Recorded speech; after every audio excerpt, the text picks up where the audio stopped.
Hello, welcome. We're so glad you're joining us today at Ensuring Success 2019. If you've been here all day, we are grateful that you're with us and sticking it out. We hope you'll be here all 10 hours. If you're just joining us, welcome. You may have noticed we're running a little bit late today based on our original schedule. We had some technical difficulties early this morning and it's thrown off our schedule. But in order to continue offering CPE credit, we've still got to make all these sessions at least 50 minutes long.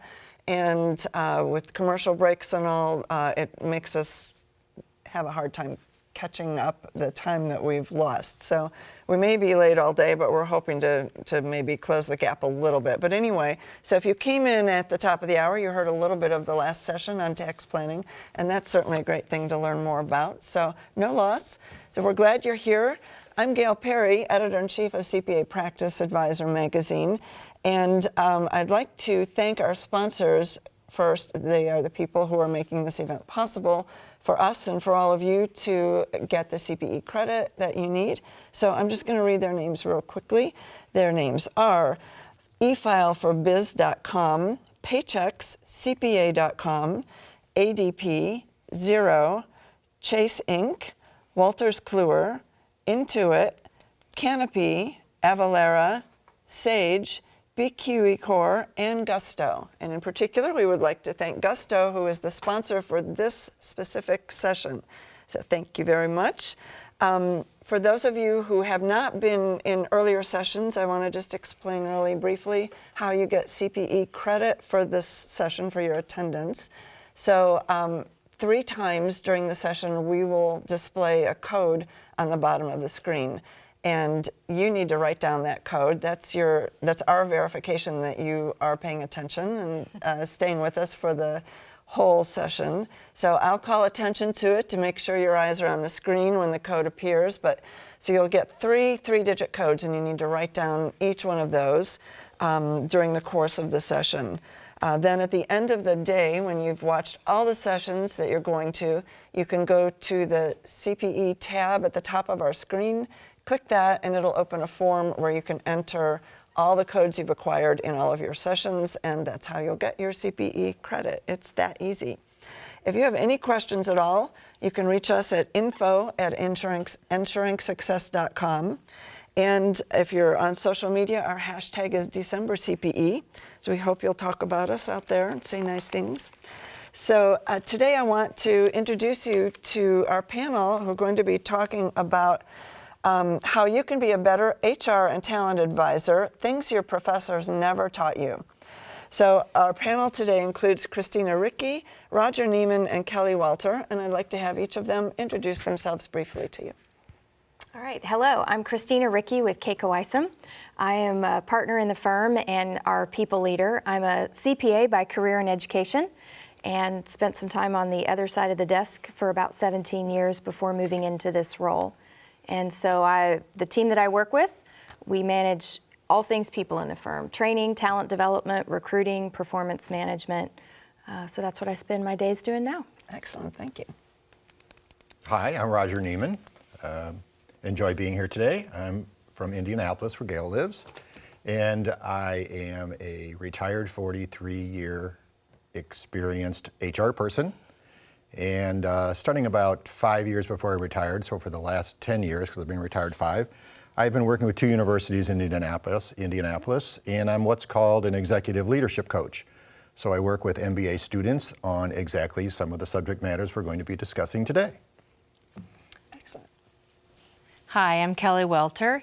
I am in Las Vegas, Nevada. I'm a partner in a small firm. We specialize in taxation and consulting for small businesses and more complicated individuals, and we kind of cover everything in between. My passion is working with small businesses because I appreciate the passion that they have.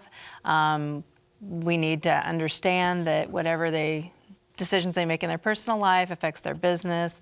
Whatever they do in their business affects their personal life. I am a mom of 4, ages 23 down to 13. I have worked in public accounting all of my life, forever, 100 years or so. is what it seems like. If you add up the hours, I think that's probably what you get to. So I understand that you have to determine balance. You have to use some of these soft skills. And I've been the employee. I'm now the employer. And I also serve on the AICPA PCPS committee. So I'm hearing a lot of insider information. Excellent. So I'm so glad you used that phrase, soft skills. I sometimes am reluctant to do so because a lot of people are put off by the phrase. They think it means something that's not as important as whatever the opposite of that is, hard skills or technical skills or real skills or whatever you want to call it. So, but that was really the foundation for this session today, was that we're hearing a lot within the CPA profession, the accounting profession, and actually in business in general, that, and I hate to blame young people, but the people who say these things tend to blame young people. I don't think it's necessarily appropriate just for young people. I think across the board, people need to be able to have the best skills, including non-technical skills, that they possibly can in order to be successful at whatever level they're at.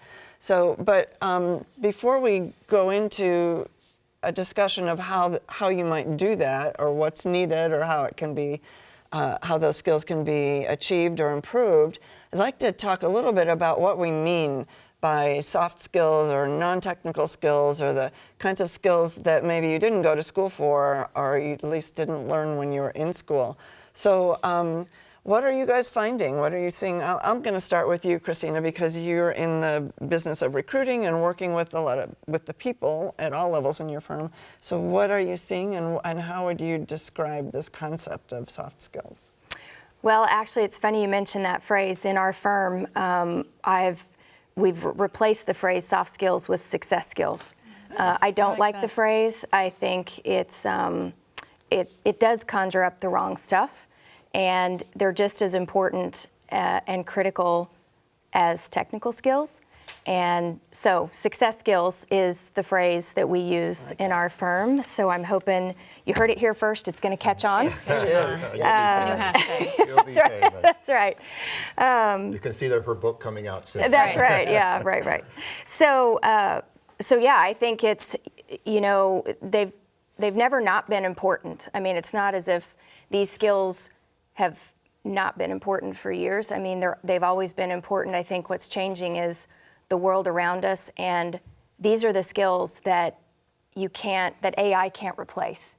You can't AI collaboration and creativity and things like that. And so I think the emphasis and the focus on the skills is perhaps different and greater now because of technology and automation and those things. It's shining a brighter light where people have gaps in these areas. So Yeah, it's certainly not only the accounting industry that has this issue today. It's every industry. And I guess while I love your phrase, success skills, that's good. I look at it as, and while I work with a lot of different students, I mean, they range in the age from early 20s to 50, and a lot of them have the very same issues. And it doesn't matter how much experience they have in their particular fields, they have a problem, what I call relating to other people. And that to me is how I phrase it with the students is, let's help you learn to be relatable to whoever you're speaking to. Because as a listener, that's what I want to see. I want to see somebody that I'm speaking to that I can easily relate to, not somebody who's pontificating to me, lecturing to me, et cetera, about their knowledge on a subject matter. I want to know that first I can relate to that person, then I'm listening. So. I don't like the word soft skills either. I actually call them life skills, because we really need these same skills in whatever we do, whether it's workplace, whether it's at home. And the reason I don't like the word soft is because soft is looked at as a weakness. Yeah. And this is not an area of weakness. These are things that you absolutely have to have. And as AI has come in, and like you said, this is not something that's new. It's always been there. We can now get a tax return done so much faster. We're not doing the data entry so much anymore. We're not doing the accounting. Something else is doing it for us, or we're cutting the time. the human factor is huge. Well, if you don't have these life success soft skills, that human factor, that relationship with the client, with the employers, with the employees, you're not going to make it. You have to have that, because there's so many things. And I don't know if you're going to ask it, but what are soft skills? What are we talking about? I actually had to look it up to see exactly. We know, Yeah. and I've heard people call them the fluffy skills too. And I'm like, that's just bad. Don't use that phrase at all. But these are things that we're not taught. Communication, leadership, team management, adaptability, time management, which is something that we talk a lot about. I said the word balance. I actually don't believe balance exists. I hate the word. I call it organized chaos.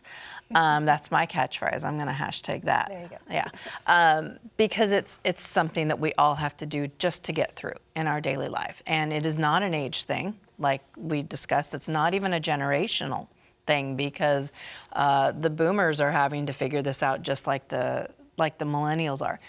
Do we see some of these skills lacking with what's happening in the colleges? Yes, because we live in a digital age. So it's that human factor, again, has been put on the back burner. Any other description of what you guys feel falls into this category of soft skills? I would say anything from communication, leadership, delegation, the verbal, the nonverbal. Anything in that realm, it's the human element. One of my colleagues, as I was preparing for today, she said, I think they ought to have a college course called How to Human that includes all of these things. It's the human element and the relatable and the verbal and the nonverbal all together. So It's interesting as you watch, particularly students today in universities, and if you go to the student union and sit and watch them, there is not one of them that is not on their phone or on their laptop or whatever. And even when they're communicating with each other, they're communicating on their device. Right. And I sit there as a coach and say, okay, stop already, put that down and talk to each other about what your subject matter is. It's a lost art. It's totally a lost art.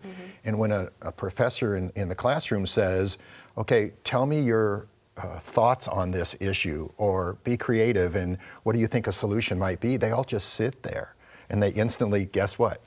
Pick up their device. Yeah. So the real issue to me is learn to communicate, and start with that. And you don't even have to be right, okay? Just learn to communicate with the other person and listen to what they have to say. Hopefully they'll listen to you and that'll start a banter. It's simple to me, but it has to be shown as an example, and it has to not only be started in the university level, but it has to continue with the employers. And they have to emphasize that as a focus in their business, that's important to ownership. So to me, it has to be emphasized, has to be expectations told to every employee on a regular basis in every performance review.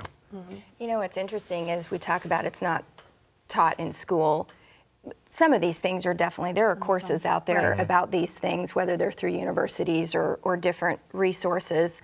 I think some of the missed opportunity is, as you said, Kelly, these are life skills. So we all have hundreds of interactions every day where we could, if we took the time to stop and sort of debrief what went on, you can learn them. So I don't even think this necessarily has to turn into a new or an additional course at the university level. It could be, if they're working on a team project, at the end of that project saying, okay, how did we relate well together? How did we execute as a team? Peer review would be awesome in that scenario.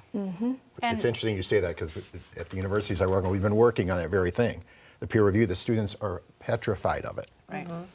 Yeah, everybody's really judgy, and they don't like to be judged. That's something that they discourage. But you need to have it. You need to have feedback. It's called feedback, not being judgy or looked at as It's one thing when you look in the mirror and what you see. It's another thing what other people see, and you need to know that to improve. And they do have some of that. I mean, we're talking about communication right now, because I actually think that's the largest skill that needs to be more defined. I have 2 in college right now, and my son is actually taking an oral communication class.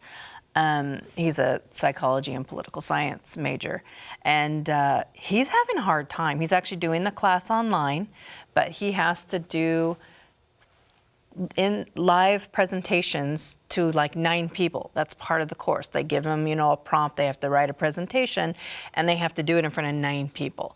And then they also have to make videos of themselves. We live in a digital age, like we talked about, but he will do a video, and it'll take him like 6 tries to redo this because he doesn't meet the time limit. He goes over because he's talking. He's not taught how to present. He's not taught to have that communication with people. It's been very, very difficult for him to do, but it's been an eye-opening experience. And what this comes down to is exactly that experience. This is something, yes, you can take a course in it, but many courses, depending on the professor or the program, it's just informational, getting it out there. You need to work on it. You need to be presenting. You need to go through the experiences. Even when you get into the workforce, you have to. I think your son is lucky he has you, though, because your expectations are that he does that. Yeah. And he practices it and he learns it. And that's my point, is the expectations are not being delivered at the university level nor the employer level to say, we expect you to get better at being relatable. We expect you to do that. And that means you have to work on it. Yeah.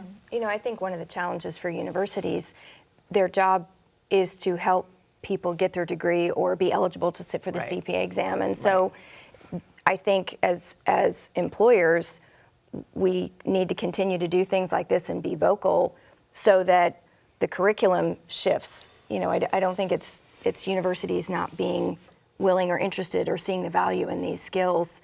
They'll do what employers want them to do. That's right, or what boards of accountancy or certification, So I think it's all of us working together, and some of this is going to have to come outside of the university model. It starts at home. It really does. I mean, my 13-year-old, if you tell him he needs to make a phone call, he doesn't even know what to do. He will just avoid calling, not get a project done, not get something accomplished, not get an appointment made, because he doesn't want to use the phone.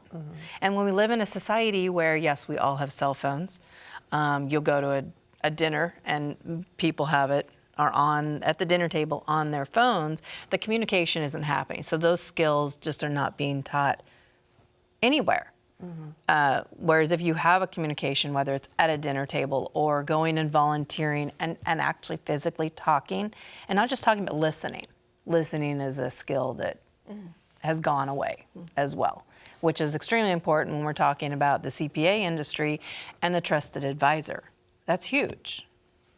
Is it all because of computers and devices? Because it seems like there wasn't I don't think so.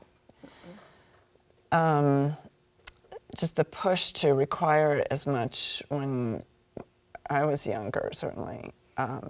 It was more of an option if you wanted to learn things. Like I took public speaking in college, and I remember I got assignments and I'd get up and speak, and I can't even remember if there was any feedback or anything. It was just a class. And then I took public speaking when I went into public accounting. My firm made me take it, and it was, as you said, it was all feedback. It was peer review. It was the people I was working with, and boy, I didn't want to look like an idiot. And so then I really worked at it and worked at learning skills. But it seems like, for the most part, there wasn't the pressure to require this that there is right now. So is it because of devices or other things?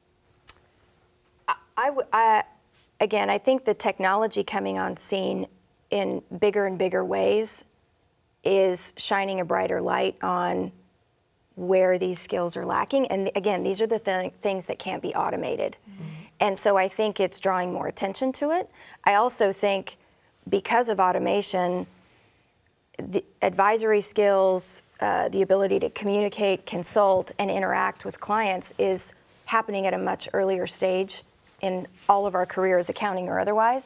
And so I think that's the other thing, is the pressure is you have to have a level of mastery of these skills so much earlier now, whereas years ago, well, yeah, you had to learn it, but, well, we've got time to groom you, after you've been here a while. And so I just think we're more educated and aware of their impact and the power and the volume and the need for them which is, I think, creating the acceleration and the pressure for it. I think the world is sped up, period, in all formats. Right.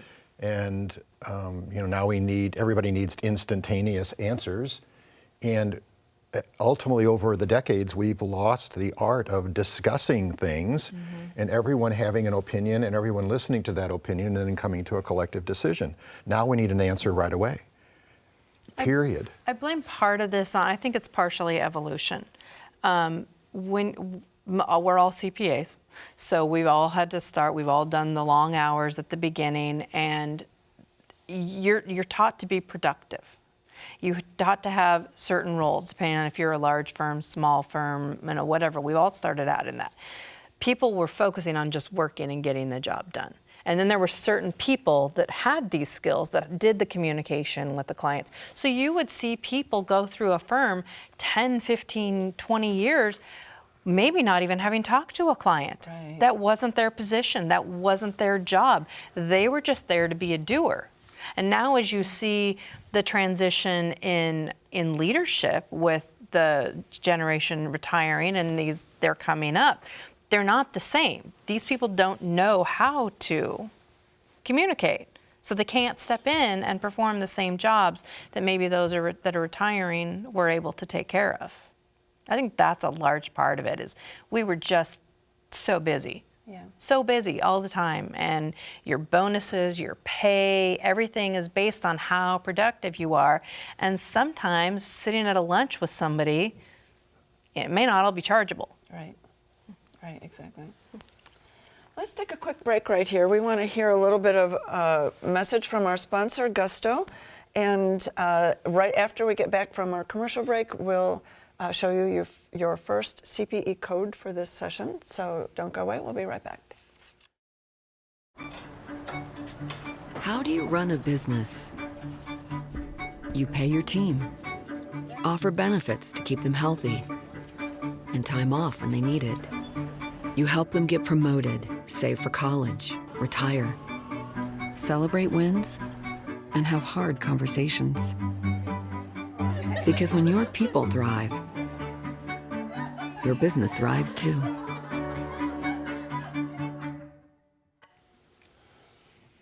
Welcome back.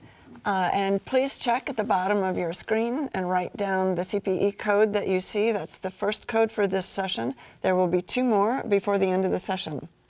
So we've been talking a little bit about soft skills or success skills, or however we want to express the lack of certain skills that seems to be prevalent in the workforce today. So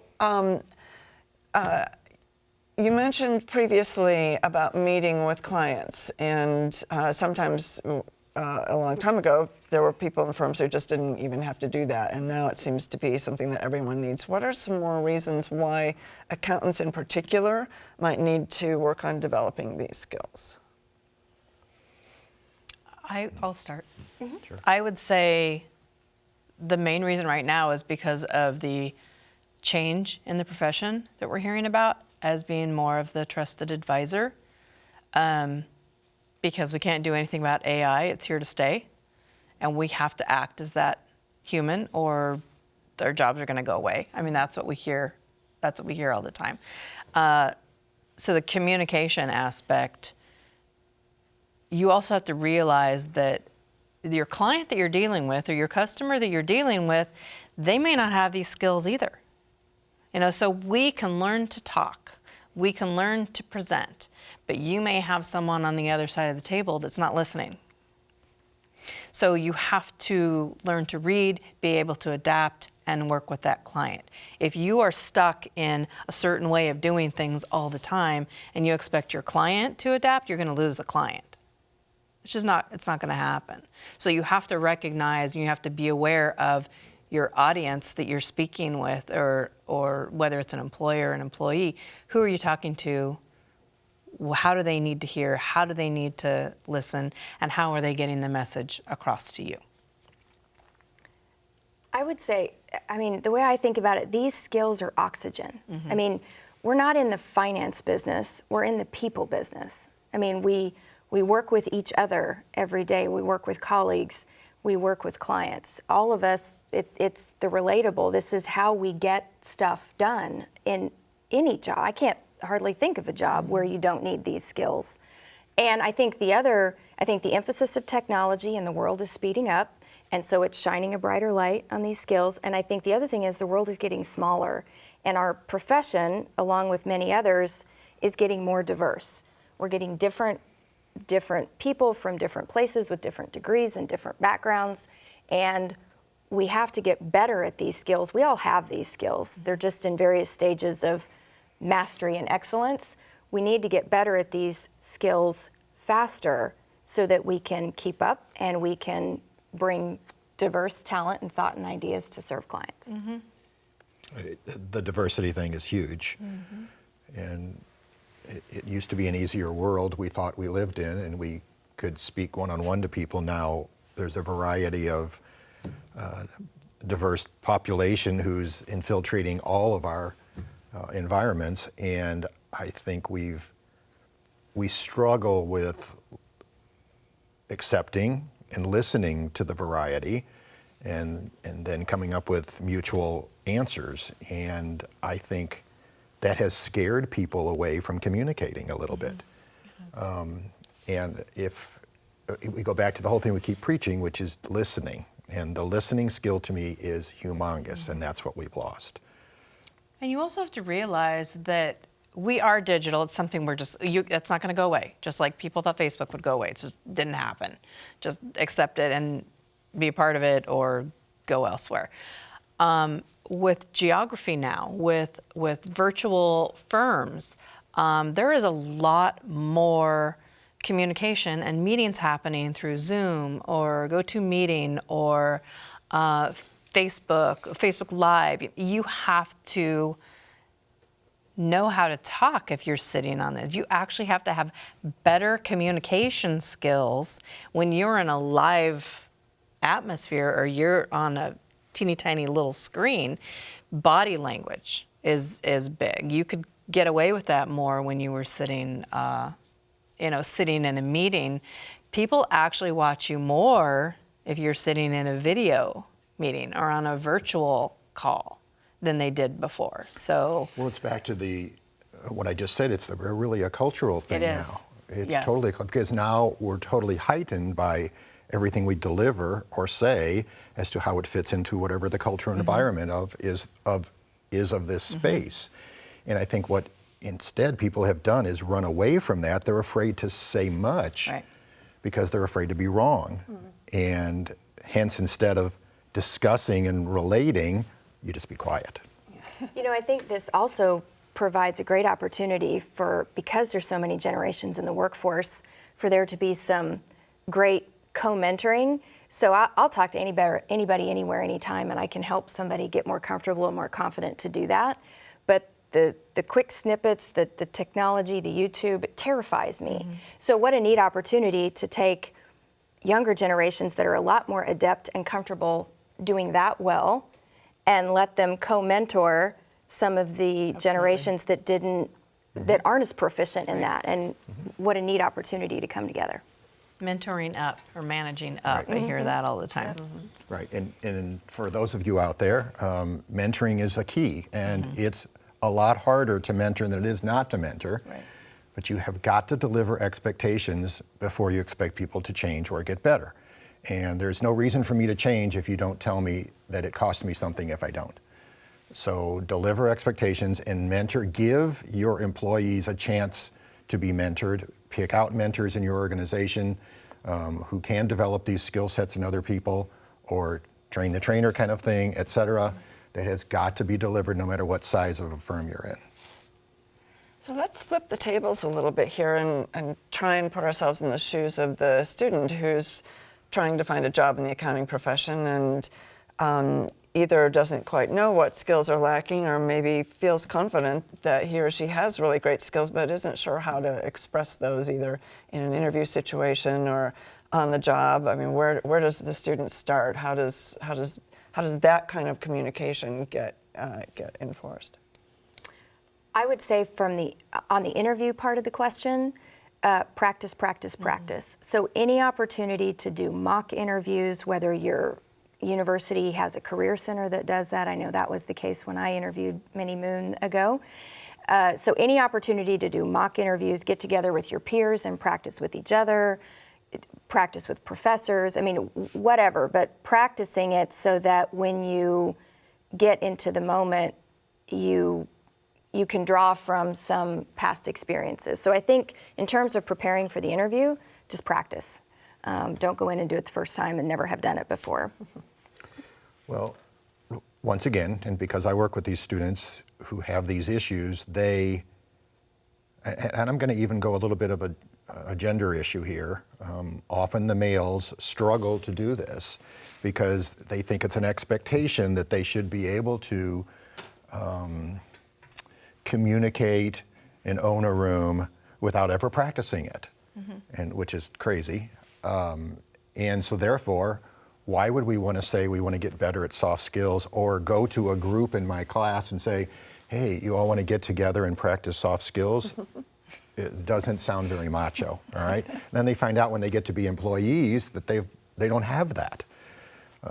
So I totally agree with Christina that A, it's practice, but B, you have to be a little bit assertive about it, and you have to say, hey, Professor so-and-so, we're in a group, but all you expect is a piece of paper. How about if you have expectations of us to be in group sessions and practice speaking to each other, make videos, et cetera? Can we not incorporate that into our presentation somehow? It's okay to deliver those expectations in the opposite order, up too. So. Do they still have debate classes? I mean, I would say go through a debate class, take a debate class, know how to banter, how to talk back and forth, how to listen. They're not required. Well, they're not required, but that's what I'm saying. Look for a debate class so that you know. Because the best part about a debate class is you don't know the other side. And you have to know how to respond. Those are real life situations that are going to happen with a client or a customer in whatever industry you're in. Do an oral communication class where you have to present. Because if you're in a CPA firm, you're going to have to do a presentation at some point. And if you don't know how to stand up in front of people, what to say, how to stand, how to hold your body, how many ums you can say, or like, which is the word that I hear often. See, I just said it. Now I'm going to be conscious of how many ums I'm saying. Don't count. Please don't count. And because I don't want to text afterwards. Anyway, you got to practice. That's what it comes down to. I just did it again. Now I'm really conscious of this. Our expectations are that you I know. I know. But you need to look for things like that. And also, because what we're seeing, because we're in a digital age, is interviews are happening on video now. So you should interview yourself on a video. Videotape yourself and then watch it. That's a super simple thing that anyone can do in their free time. And you keep doing it until it looks right. And show it to other people to get their feedback. We've mentioned feedback several times. And then another thing I'm sorry. No, go ahead. Another thing students can do is not just the academic side, but the social and community side. Is you should be volunteering for activities where you have to interact with other people, not just put things in a box and not talk to anybody, but you should be looking for activities in your community where you can participate and help on a committee or run for youth activities where you can be in charge, et cetera, or go for a job where you have to interact with customers. So you have to talk. All those things help develop your skills. We've also, I'm sorry, go ahead. He interrupted you the first time. No, that's fine. I was just going to say, I was thinking also about, finding out what your natural strengths are and what you're good at in this realm and preparing for interviews and these sorts of things. One of the best things I ever did years ago was through a program that we had at the firm is I reached out to people I had known both a long time in my lifetime, way back when, and also more current, and asked them, what do you think my natural strengths and some of my best attributes are? And I think that would be a great thing for anybody to do at any age. I pulled back from people I knew growing up that knew me back in school and high school and things like that. And I also asked people that were, interacting with me more recently. And what a great way to really maybe discover a strength that you have that maybe you don't even see and celebrate in yourself. Sure. But also keep those letters and read them right before you go into an interview, right? What a great confidence booster. And then I think it gives you stories to tell during the interview. So that's great. You talk to coaches, talk to directors if you've worked with them, because they see things. People see things. People that are in leadership positions see things that you may not see. Another thing that I was going to mention before I so rudely interrupted you was time management. Those classes are still out there. We all think we can manage time, but honestly, we live in a world where you may have a deadline, but then it's also accepted with the same amount of credit or grade days later. Time management's gone. And it's not something that people necessarily think they're going to, but as soon as you're thrown into the workforce, you have to deal with time management within your work and also, the balance that we said. Everybody wants to be involved. So. Okay, we're going to take another really quick break here to learn a little bit more about Gusto, our sponsor, and then when we come back, we'll have the second CPE code for you. So we'll be right back.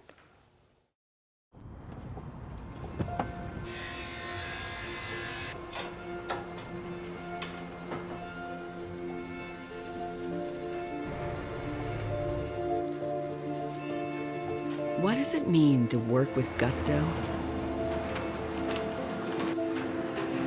It means rolling up your sleeves and keeping them that way.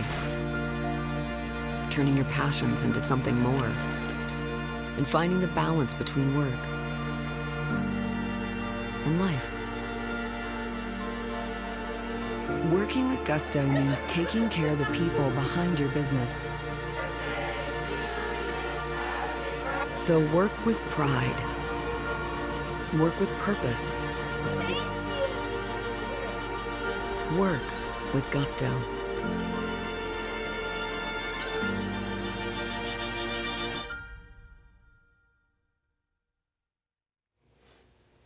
Welcome back. Please note the CPE code on the bottom of your screen and write that down if you're planning on getting credit for this session. There'll be one more before we end. Now that we're back and we've been talking about sort of how the students can gain skills on their own and make sure they emphasize those skills when interviewing, what about a young person who's been hired by a firm, whether or not soft skills were seen to be there or not, but so the firm gets this person on staff and finds that whatever they define as those non-technical skills are lacking. What responsibility does the employer have, and what can the employer do to help that person achieve success? I'll start. Go ahead. Sure, go ahead. I'm going to go back to communication again. Having worked on the WIC committee, now PCPS, we always hear about people leaving the profession, and because they were unhappy or they didn't get what they wanted, they wanted to go on a different path. And most of the time the employers or the partners say, I didn't even know. I had no idea they were unhappy. I didn't know this was the route that they wanted to go. So 2 messages there. If you're the employee, speak, say what you want, ask what you want. If you are left off of something, out of a presentation, off of a job, let them know. But from the employer standpoint, I mean, you're the boss. You need to be going out and asking them. Don't wait for them to come to you. You need to make the initiative to go and do that, which also shows them that it's okay to do that. I think that's key. It comes down to communication. So I have multiple answers to this question. To me, it starts, once again, I keep saying this, with expectations from the employer. You've got to be able to deliver to that employee whether or not you're happy with their behavior skills. And that doesn't come once a year in an annual performance review. That comes after a meeting, after a presentation, any group session, et cetera, when you go back and sit down with that employee and say, look, Mary, I think you did these things well, but you're missing these things and we need to work on that, and I'm going to help you work with that and find ways to improve that, et cetera, so that that employee knows on a regular basis that they have to improve, not just once a year it comes up. Secondly, I think there's many things that an employer can do to help. I love the idea of having, I mentioned it before, a mentor in your organization that you have identified who is really good with this soft skill issue and can deliver to people who don't have it, and center your attention, make sure that person is trained and educated to be able to do it, and then they help the other people. And then lastly, I actually have an action item which I love to do with the group of people who have these issues, but we've sort of discussed a little bit about it periodically, but purposely have a group session, however many you want to have in the group, and there's a subject matter, and they all have to speak on that subject matter. They don't have to be knowledgeable of it or not, but they have to at least present. And then afterward, everybody has an index card on each individual that's going to speak. And on that card, you're going to write down 2 or 3 positive things you saw about that presentation, not the subject matter, but their behavior skills, their presentation skills, et cetera, and then 1 or 2 things that you thought they could improve upon. When you're done with all the presentations, then you go around the room and everybody presents honestly to that other person what they saw in them in their presentation. I guarantee you that person, because it's a peer review, will carry those cards with them for a long time. And back to the issue of you were saying, Gail, that in school you wanted to be at least as good as they are, delivered to their expectations. So, I think what's the employer's responsibility? I think employers want the benefits of hiring the whole person. And again, I can't think of a job or an industry where these skills aren't important and critical. And so I think as employers, we have an obligation to help develop and grow the whole person throughout their career. So I think employers need to be prepared to invest in this. It's just a non-starter to me not to do that.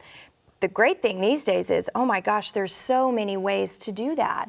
Because some firms and companies are huge and they have lots of resources, and some are very small and they have very limited. But through technology, through Audible books, through state societies, through education, stuff online, there's just so many ways, and it's at everybody's fingertips regardless of the size of the town you live in.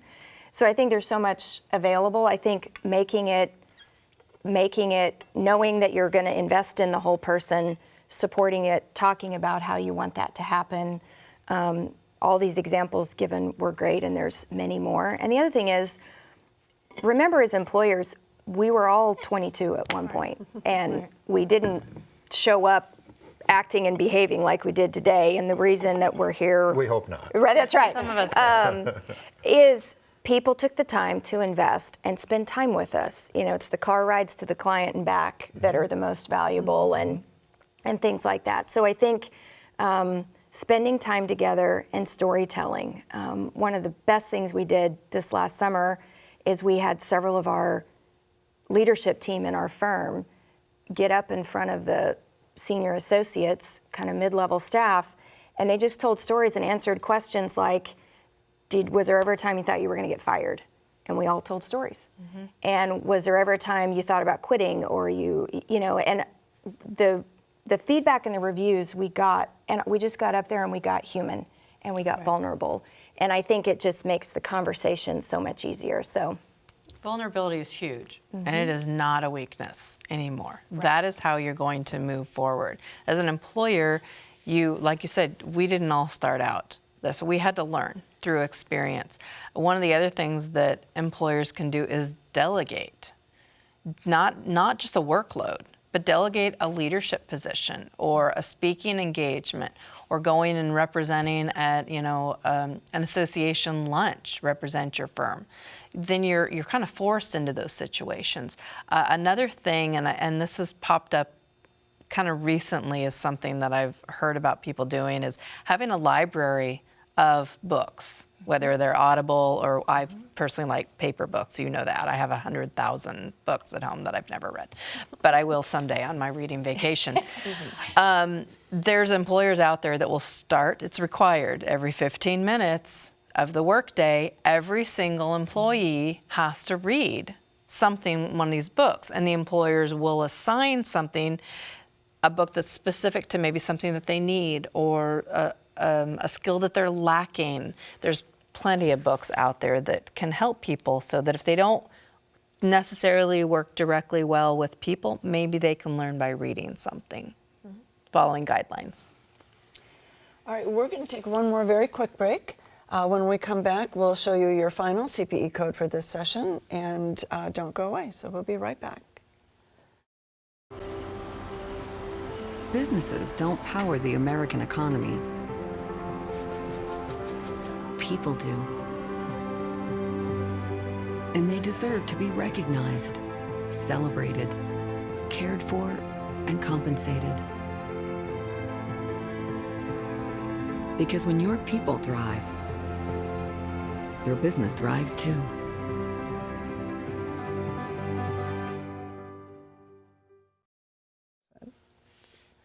Welcome back. Please look at the bottom of the screen and write down the final CPE code for this session. For those of you who are coming in at the top of the hour expecting our next session, it's just about to begin, but we're a little off schedule, so please be patient with us. We're going to wrap up this session on what your professors didn't teach you. So what we'd like to do is, as we wrap this up, is kind of provide you, both you employers and young people in accounting firms or hoping to be in accounting firms, with some specific takeaways on what we think you should be doing, either as employers, what you should be doing to help your younger staff coming in, or what you should be looking for in that staff, and for our younger people, how you can position yourself so that you're the person that they want to hire. So let's start with, what should our employers be doing? One of the first things, a really simple thing, is to make sure that your job descriptions on campus emphasize the issue we're talking about today, not just the hard skills, but the soft skills that are important and why it's important to you in the firm. That's huge. So that when you get to campus, the students understand what they have to deliver if they can. I think that's important. Mm-hmm.